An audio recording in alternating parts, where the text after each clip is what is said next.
The summer of 1938 was drawing to a close. The air in the Colorado Rockies carried a crisp promise of autumn. For the Beilhartz family, it was a time of adventure. They had traveled from their home in Estes Park for a family outing. This was their escape into the majestic wilderness of Rocky Mountain National Park. Alfred, just 4 years old, was a bundle of energy and curiosity. His bright eyes took in the towering peaks, the deep green of the pines. His parents, Alfred Sr. and his wife, wanted to create lasting memories. They chose a scenic spot along the Fall River Road. It was a place of breathtaking beauty. They never imagined it would become the backdrop for a nightmare.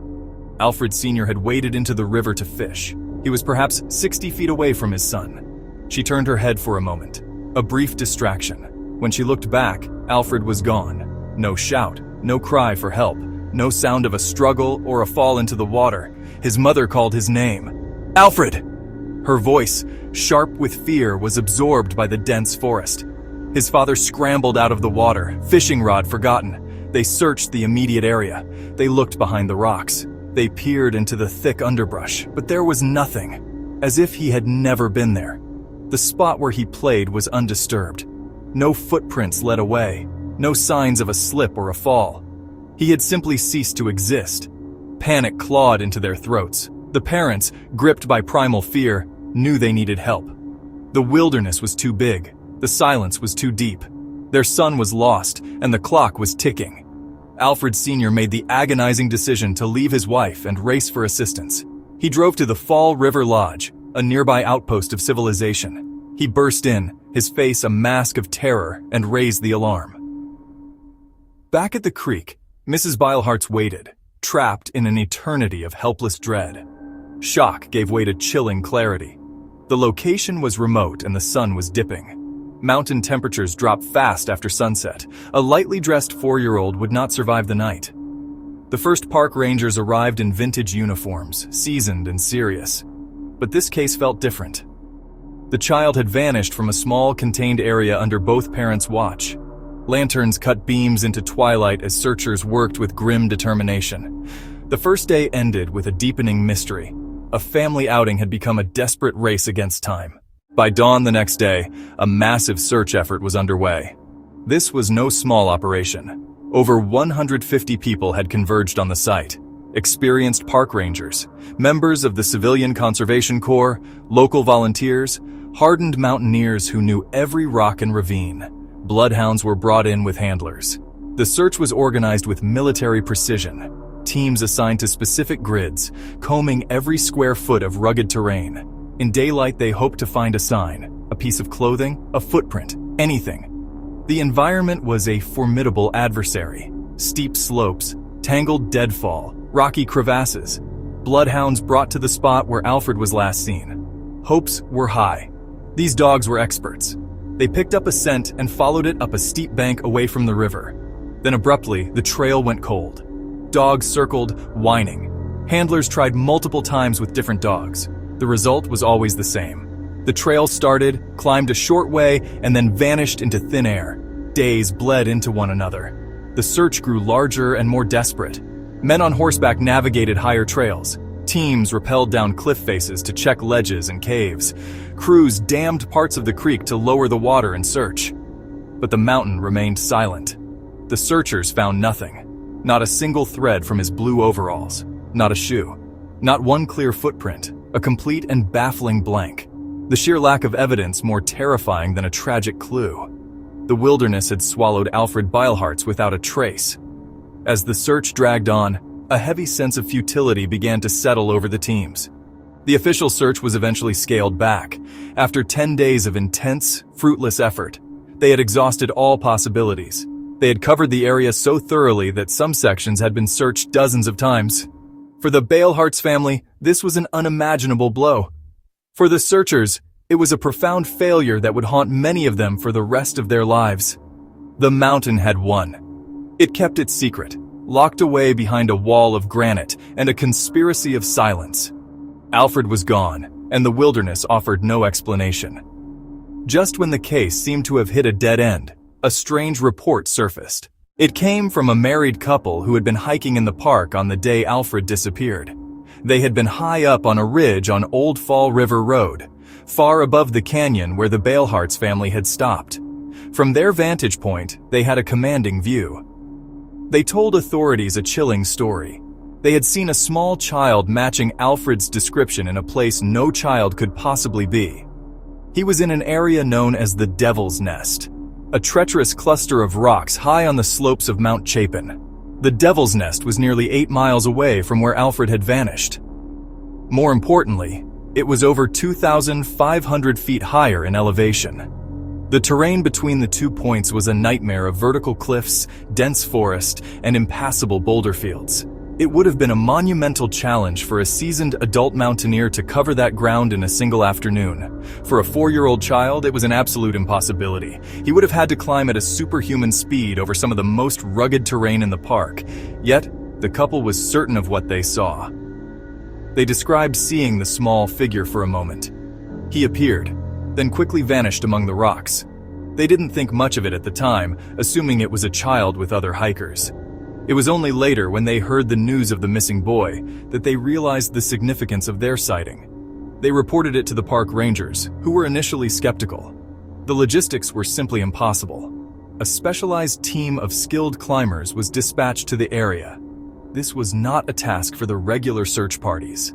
The Devil's Nest was a place avoided by even experienced hikers. The name itself spoke of its reputation. The climbers ascended the steep slopes of Mount Chapin, a grueling and dangerous journey. Upon reaching the forbidding cluster of rocks, they began their search. The area was a natural fortress, a labyrinth of stone. It was here in this desolate and high place that they made a discovery. It wasn't the boy. Tucked into a crevice, partially sheltered from the elements, they found a small, excavated depression. It looked like a crudely dug pit or nest. Inside it, there was evidence that someone or something had recently been there. The climbers were hardened men, not prone to flights of fancy, but the scene unnerved them. It felt ancient and predatory. The official Park Service records confirm that a disturbed area was found. Whatever was discovered there, it was enough to convince the searchers that the sighting might have been real. It raised a terrifying question. If Alfred had been brought to this place, who or what had brought him? A 4-year-old could not have climbed there alone. He could not have survived there alone. He must have had help, or he must have been a captive. The discovery of the nest in such a high, remote location only deepened the mystery. It suggested an intelligence at work, but one with motives that were utterly alien to human understanding. With no body and no definitive clues, the case of Alfred Beilhartz became a vacuum that was quickly filled with theories. Each one tried to impose order on a chaotic, terrifying event. The simplest, most tragic explanation? He fell into the Fall River. The water was deep, cold, and swift. A small child would be swept away in seconds. Authorities initially leaned toward this probable scenario. But the river theory had problems. The comprehensive search of the river and its banks turned up nothing. They found no clothing, no shoes, no body, and it didn't explain the bloodhounds. The dogs tracked a scent away from the river, up the embankment, then it vanished. The accident theory began to look less likely. Another theory? An animal attack. The Rockies are home to mountain lions and bears. A predator could have snatched the child silently and carried him off. That would explain the speed and the silence. But this theory also had flaws. A large predator attack is messy. It would have left blood, drag marks, tracks. Experts scoured the area and found no sign of predator activity. The lack of physical evidence argued against this explanation. That left the most disturbing possibility: human abduction. Had someone been lurking in the woods, waiting? Did they seize the child in a brief moment and carry him away? That could explain the silence and the speed. It could also explain why the dogs lost the scent if a vehicle waited on a nearby road. But this theory had holes. Why abduct a child in such a risky place? Where would they go? No ransom note ever appeared. No suspect was ever identified. And how does this account for the sighting in the Devil's Nest? Taking a child up a mountain makes no sense for a typical kidnapper. Every logical explanation, when examined closely, began to fall apart. When logical explanations fail, the human mind often turns to the illogical. The sheer strangeness of the Beilhartz case pushed many, including some of the weary searchers, to consider possibilities that lay outside the realm of normal experience. The cluster of high strangeness factors was too significant to ignore.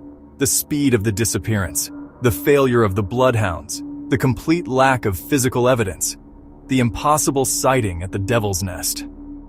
These elements did not fit together in any conventional narrative.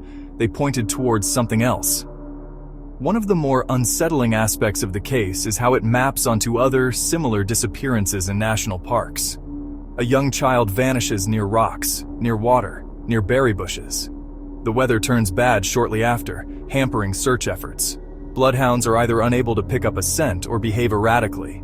Alfred's case ticks almost every one of these boxes. This leads to speculation that is far darker and more paranormal in nature. Local legends and Native American folklore speak of wild men or other beings that inhabit the deep wilderness. Could there be an unknown predator in the mountains? Something intelligent, elusive, and not yet classified by science? The final and perhaps most terrifying possibility is that we simply cannot comprehend what happened. It could be an event so far outside our understanding of reality that we lack the vocabulary to describe it. Was it a random, localized, spatial, or temporal anomaly? A non-human intelligence with unknowable motives? These are not comfortable thoughts. They challenge our belief in a rational, orderly universe. But when a 4-year-old boy can be standing by a creek one second and be gone the next, with no tracks, no witnesses, and no sound, perhaps our understanding of the universe is not as complete as we like to think. The case of Alfred Beilhartz forces us to confront the possibility of an unseen hand at work in the wilderness. Years turned into decades. The Beilhartz family was left with a wound that would never heal. They had no answers. They had no closure. All they had was the memory of a summer afternoon that turned into an eternity of grief. The park officials filed the case away, a permanent and perplexing entry in their records. The searchers grew old, the story of the lost boy a haunting memory they would carry with them. The wilderness of Rocky Mountain National Park moved on. Snows fell and melted, trees grew and died. The Devil's Nest remained, a silent, stony monument to an unsolved mystery. But the story of Alfred Beilhartz did not fade away. It became a legend, a ghost story whispered around campfires. The case stands today as one of the most chilling and inexplicable disappearances in American history. It is a textbook example of a high strangeness vanishing. Every element of the story is unsettling. The location, the speed, the lack of evidence, the bizarre clues, they all combine to create a narrative that feels less like a true story and more like a carefully constructed horror tale. But it is real. A real family was shattered. A real child was lost. The questions raised by his disappearance in 1938 are as potent and disturbing today as they were then. Where did he go? Who or what took him? And how did it happen so silently, so completely? The silence from the mountain is the most terrifying part of the story. The park gave back nothing. Not a shoe, not a bone, not a shred of cloth. It was a perfect crime, if a crime was committed, or it was a perfect vanishing, if something else was at play. The case serves as a stark reminder that our national parks are places of immense and ancient power. They are wild. They are indifferent. And sometimes, the wilderness does not give back what it takes. It simply holds its secrets, and we are left with nothing but the silence and the fear.